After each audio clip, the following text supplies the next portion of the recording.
Everyone is hiding out in the bush, especially the women and children. There are no more hospitals, no more markets, really nothing. And we are suffering. But now, little by little, inhabitants here are going home, a possible sign that the situation is returning to normal. These families had left Bangui. They are returning after the declarations by military officials that the capital is safe. But the overall situation is far from being stable. That depends on upcoming negotiations between the rebels and the Central African government, scheduled to take place beginning on January 8th in Libreville, Gabon. 2 Jordanian citizens who were held captive by rebels in the restive Sudanese region of Darfur for 4 months have been released, and the people of Zimbabwe will go to the polls in March to elect a new president. But the Electoral Commission says the lack of a staggering $200 million could serve as a stumbling block to the conduct of the votes. Details of these and other stories in the CFI report. 2 Jordanian UN peacekeepers have been released after 4 months in captivity in Sudan's Darfur region. The 2 men appeared to be in good condition but tired. They gave no comment to the press in Khartoum, where they were flown after their release. There has been no information on their kidnappers. The UN has called on the Sudanese government to investigate the incident and bring the perpetrators to justice. Côte d'Ivoire has begun an investigation into a stampede that occurred following a New Year's Eve fireworks show. 61 people were killed in the incident, including many children. So far, 52 bodies have been identified. A crisis center has been set up for the investigation. The crisis center is there to provide families with information, and the government will provide moral and material support. There will be a police report in the coming hours, and the conclusions will be made public on Friday. It remains unclear if Zimbabwe is ready or not to hold elections. President Robert Mugabe has announced elections and a constitutional referendum for March, but the Electoral Commission says they are lacking $200 million to organize elections. But for this political analyst, it's more complicated than that. It's not a question of whether there is money or not, but it's a question of whether the country is actually ready for an election. And if you look at the obtaining political processes, particularly the issue of the constitution, I think that to say an election would be possible in the first of the year, I think would be stretching the truth. Prime Minister Morgan Tsvangirai of the opposition is expected to be President Robert Mugabe's main challenger in the elections. 88-year-old Mugabe has been in power since 1987. January 10th is just days away, and the Venezuelan President Hugo Chavez is still not fit to be sworn in as president for the 3rd time as he recuperates from another cancer in the Havana hospital. The situation is putting the caretaker administration in Caracas and an impatient opposition on a collision course. And as we hear in this report, the vice president is now accusing the opposition of spreading rumors about Chavez's health. January 10th begins, or Chavez is not coming the 10th. These were some of the headlines in Caracas on Wednesday. January 10th is when 58-year-old President Hugo Chavez is to be sworn in for a 3rd term.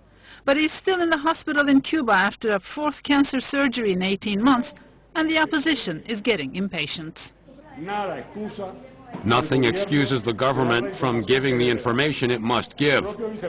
The vice president himself has said that he is committed to telling the truth, whatever that may be. Well, he should tell the truth about the president's health. In Havana, the vice president accuses the opposition of deliberately spreading rumors and lies about Chavez's condition. This right wing needs to reflect if they still have any gray matter left to use for reflecting, or if they have in their heart any kind of human sentiment. They need to respect the people, the family of Commander Chavez. The Venezuelan president's condition is being watched closely by Latin American countries that have benefited from his generous assistance. Well, it is very painful. There is an important absence at international events. In ALBA nations, as much as in Venezuela, the situation for our brother, President Hugo Chavez, is very worrisome. Back in Caracas, Venezuelans are holding their breath as they try to remain optimistic. It's not important if he can take over his post now. He can come back a few days later. The important thing is the life and the health of the president. For now, no one knows what will happen on the 10th of January. But the Venezuelan constitution calls for new elections if a president-elect is unable to take the oath of office. Well, we'll now take our second break. We'll be right back.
Welcome back. Our Famara Fofana brings us the latest in sports. Famara? Thanks very much. As you look at the controversial Mario Balotelli, who and his Italian boss Roberto Mancini had to be pulled apart after an angry training ground bust-up between the pair on Thursday. This latest episode raised more questions over the striker's long-term future at Manchester City. A Balotelli challenge on Scott Sinclair towards the end of Thursday's morning session was too severe for Mancini's liking. The gaffer was subsequently involved in a grappling match with his Italian compatriot. The entire fracas was captured by a photographer, with the duo separated by members of the City coaching staff before Balotelli returned to the dressing room. He departed the training ground 10 minutes later. One City insider has described this part as a storm in a teacup and said it was forgotten about instantly, but the club still acknowledged the significance of the high-profile and now widespread images. Mancini was pictured still wagging his finger as he entered the office building.